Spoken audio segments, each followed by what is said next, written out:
Hey everybody, I'm Hugh Brownstone for Three Blind Men and an Elephant, and today I want to talk about the not-so-sexy stuff, Episode 1, RAID storage. When Sony asked me to take a look at their portable RAID system recently, I was nonplussed. This is not what Sony does, I thought. This is plain Jane, just make it work all the time, no fuss, no muss, black box, non-sexy stuff. That was actually OWC's, Otherworld's computing thing. I've spent thousands of dollars with OWC on SSDs, RAID, and RAM to upgrade a succession of Apple machines. I think they're still the performance value leader, but then I thought, what harm could it do to take a look? Perfect timing, because shortly after the Sony demo unit arrived, three things happened. One, my 27-inch 5K Retina iMac ate two of my Final Cut Pro 10 libraries, requiring me to wipe the entire boot drive, reinstall the OS, and restore from a backup. 2. A demo unit of OWC's Mercury Elite Pro Dual arrived as well. This is their successor to my current backup drive. And 3. With all of the 4K footage I'm shooting these days, I've decided I needed more, faster, and quieter storage. Decision-making time. I gave up trying to coax more from my mid-2012 15-inch non-Retina MacBook Pro almost a year ago when I realized I wasn't I/O bound so much as CPU or GPU bound. The MacBook had been great for a little over 3 years, but as I switched to 4K capture, timelines, and delivery, the thing overheated like crazy and slowed to a crawl. So back in November, I dropped almost $4,000 on the 27-inch iMac 5K Retina, pimped out to the max, upgraded CPU, 4 gigahertz, upgraded GPU, the AMD Radeon M395X, 32 gig of OWC RAM, and upgraded boot drive, 1 terabyte Apple SSD. I thought my storage needs were pretty well in hand. I already had an OWC Thunder Bay 4, split into 5 gigs of RAID 5 and 1 gig of RAID 0, which is pretty fast and utterly reliable. I already had a 6 terabyte RAID 0 OWC Guardian Maximus I used for backing up the Thunder Bay 4 RAID 0 volume and my boot drive. The Gmax was also utterly reliable, but very noisy and slow. I always think of Monty Python's Life of Brian whenever I see Guardian Maximus or say it out loud.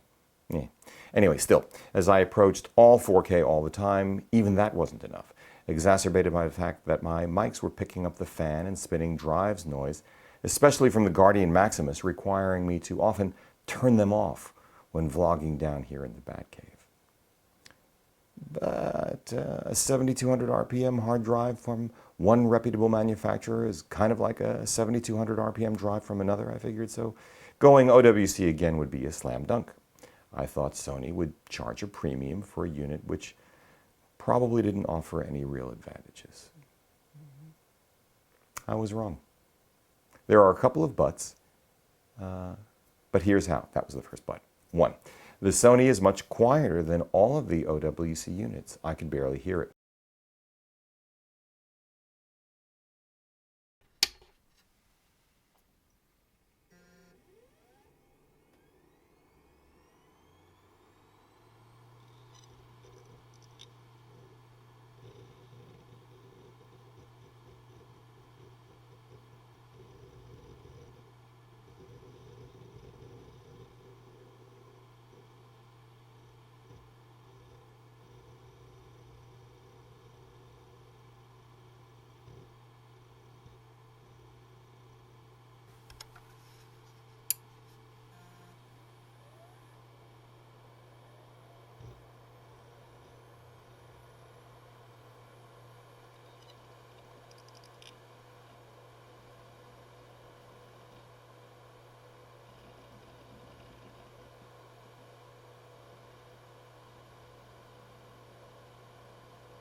I'm not exaggerating when I tell you a sense of relief washed over me. Finally, I wouldn't have to turn off everything before doing my videos. Although, to be fair, the 4TB version of OWC's newer Elite Pro Dual is also quieter than my current OWC units, though, again, not as quiet as the Sony.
Two, both demo units ran at about the same rewrite speeds. They're both dual 7200 RPM Thunderbolt 2 hard drive systems.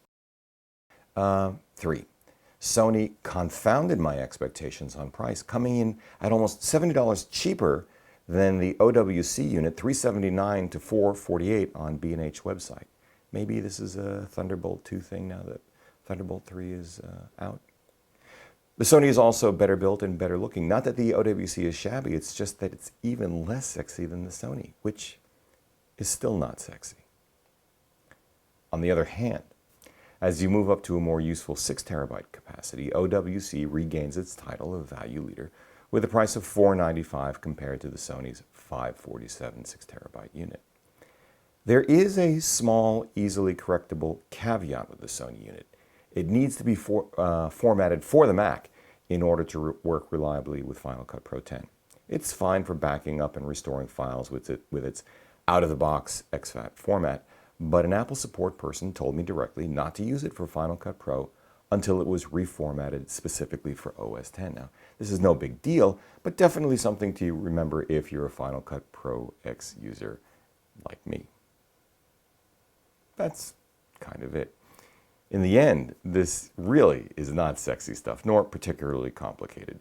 Having lots of fast, silent, reliable, affordable storage is critical in the age of 4K, especially when, if you're like me, you're thinking of seriously changing your workflow to record to an external ProRes recorder to reduce the processing load on your machine. The bill comes due somewhere along the line.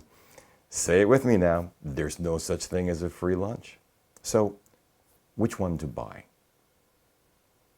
Sony positions their device as location storage for professionals and maxes out at 6TB, while the Elite Pro Dual from OWC is aimed at the desktop and can be configured all the way up to 20TB. Now, neither offers the option of battery power. When I'm shooting on location, a 1 or even half a terabyte SSD is adequate for my needs. Super small, cheap, a way to offload SD cards without gobbling up space on the MacBook Pro's 1TB onboard SSD, which, by the way, isn't nearly as fast as the 1TB SSD in the 27-inch iMac 5K Retina. But as a medium-term desktop storage device, that is, where I'd keep finished projects I might still reference for excerpts or even possibly use for current projects, the Sony is compelling to me because of its price point, silence, and really lovely fit and finish. Having said that, for larger and or longer term storage, I'd swing back over to OWC's larger Thunderbay 4 unit. It's cheaper and faster than the Elite Dual Pro, $1,350 for a 4-drive 20TB unit versus $1,480 for a 2-drive 20TB unit as well, though not as quiet. But I'd sacrifice quiet and the need to turn it off while filming in order to save a few bucks and have that speed advantage. Maybe I can just get a really long cable. Of course, what is sexy is the imminent release of OWC's Thunder Blade 4, a sick fast solid-state RAID device that I saw at their NAB booth, pinning the Asia speed test needles at more than 4 gigabytes per second.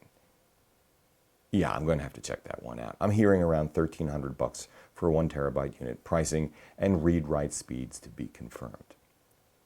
And I still have to figure out what the heck is going on with my iMac, which is still acting as if it has multiple goblins inside.